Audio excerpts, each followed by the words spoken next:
What's going on, guys? Mike Shemer here in the Frugal Sadie's Budget Benz. So what I wanted to talk to you about today is the power of email and email marketing. Even in 2023 and 2024, it never changes. It's always going to be powerful. It's always going to have a high return on investment, a high ROI, because it's either free or very affordable.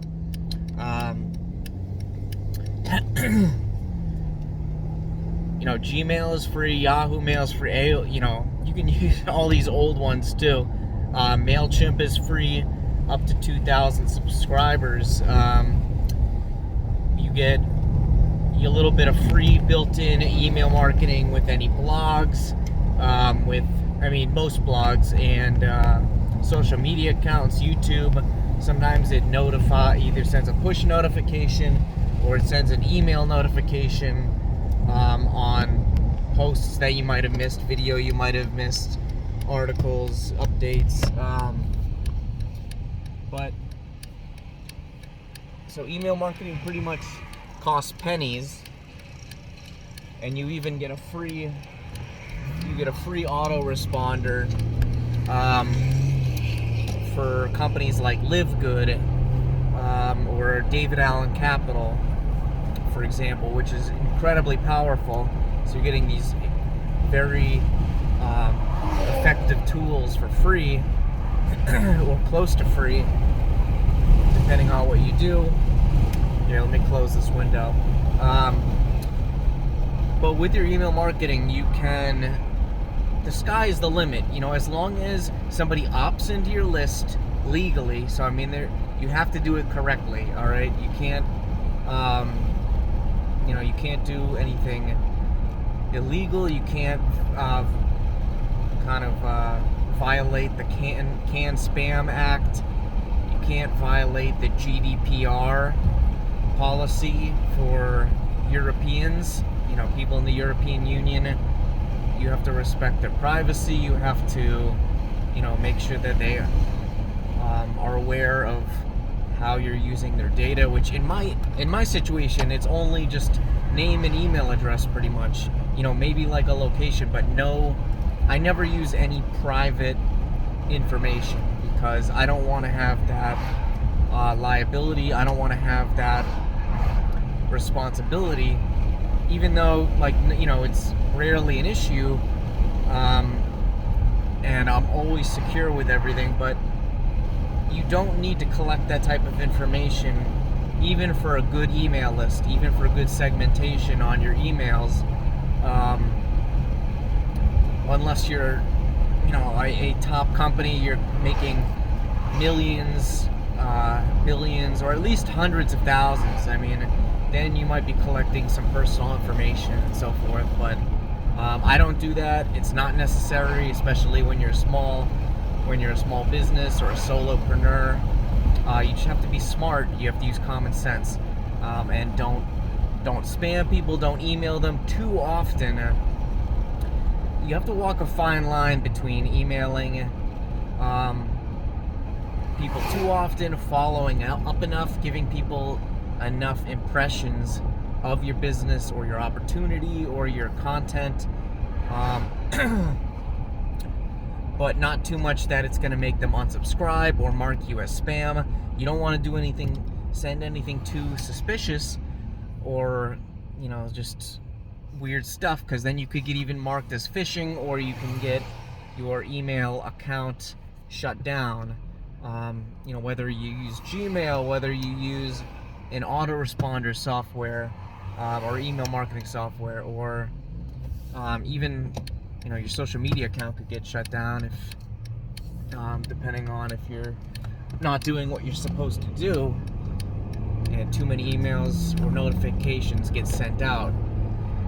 So if you follow the basics, you create something unique, you build up a good list, you segment it if possible based on gender, age, location, whatever it's going to be, real basic stuff that it doesn't leave you liable for sensitive personal data. Just generic stuff like that is fine. If you do that, then it's really just a numbers game. So you might, email marketing has, even if you're really good, the open rate is not what it used to be. The click rate is not what it used to be. The conversions aren't what it used to be, but it's still strong. So, if you send out 1,000 emails and you get whatever, 5 or 10% or 3%, that probably pays for your email for the whole year, depending on what you're selling or what your conversions and profits look like. And I'm not saying email marketing should be your only tactic. Obviously not. It's a piece of the pie of a well-rounded digital marketing strategy. I've never been a pure email marketer ever. And there aren't a lot of people that just do email marketing, because it's crazy. Why would you just use one valuable tool when there's so many? But it's just a piece of digital marketing. It's a piece of your company advertising, your company marketing, branding, traffic driver. But you don't want to skip it. Even if you have a tiny list or a non-existent list, you have to slowly build it up. Everything starts small, and you just have to build it up. I had newsletters going out in 2009, maybe even 2008, with like a dozen people or 40 people, and now it's in the thousands, hundreds or the thousands, depending on what it is, what business I'm referring to. And it usually will grow, and you're gonna lose some people. You're gonna get some unsubscribes. You're gonna get some people that will, say it's spam. Even if you have the best, most helpful content in the world, some people aren't gonna like it. They don't want it. But here's the thing you have to keep in mind is that for the foreseeable future, everybody needs email these days. Everybody. You need email to create an account. You need email to verify an account. You need email to pay bills. You need email to get customer support. I don't always like that everything is so dependent on emails. Businesses, jobs, whatever, medical stuff, it's all required to get emails and texts, okay? Whether you are a fan of that or not, sometimes I'm not, it's just a fact of life.